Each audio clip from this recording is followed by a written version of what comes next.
there's really no way to avoid the one destination that all life has to reach. And no matter how hard one tries to hold on to things like cars, houses, money, even our bodies, I mean, death to some degree, it lurks and it haunts us. And because death is the ultimate mystery, we always wonder what it really is, if there's some form of life even after death. Because it's really hard, at least for me, to fully comprehend or understand that, okay, when you're dead, that's it. Blackness, warm Psychomanteum, which is a particular practice of mirror gazing. And many people use this to unlock the mysteries. Psychomanteum is not a new practice, rather it's a new name given to an older version of necromancy that was used in ancient Greece. Back then, people very much like us today pondered the meaning of life and thus what is death. Even in what can be considered antiquity, human beings wanted the answers to what lied beyond the veil, in death and possibly beyond. So they went to oracles and temples that were called necromantians, where a series of rituals would take place, all to bridge the gap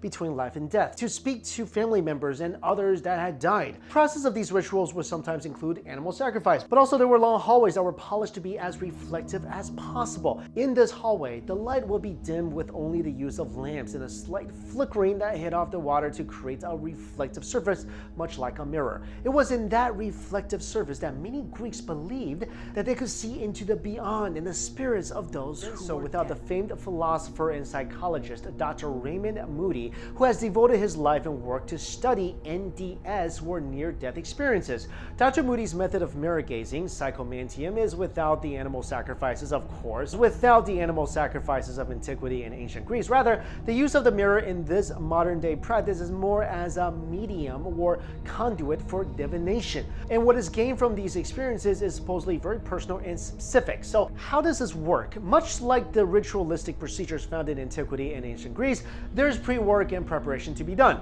Psychomanteum is not just about setting up some mirrors and angling them in a certain way to induce some awakening or calling out to Mary or something. Rather, there's the much internal striving that must parallel the efforts of the mirror medium. Dr. Moody has helped to develop specific techniques for creating an atmosphere almost anywhere to conduct your own mirror gazing experience. Food plays a significant role in who we are, whether we recognize it or not, and whom we affect what we do, or better yet, how we do it. Per Dr. Moody's suggestion, eliminating caffeine and dairy at least a day before and maintaining a non-meat diet, only fruits and vegetables, is essential. Next, choosing a location that is relaxing and calming. A place quiet and disconnected from the world is important, so when something does come to the mirror, nothing or no one can hear you scream. This also connects to the removal of things deemed material, like watches and jewelry, even clothing sometimes. Awareness, mood, posture, all of that also affects the experience. Being in a supported chair or seat to ease any possible tension, reflecting on something, anything soothing to stimulate awareness can also be essential.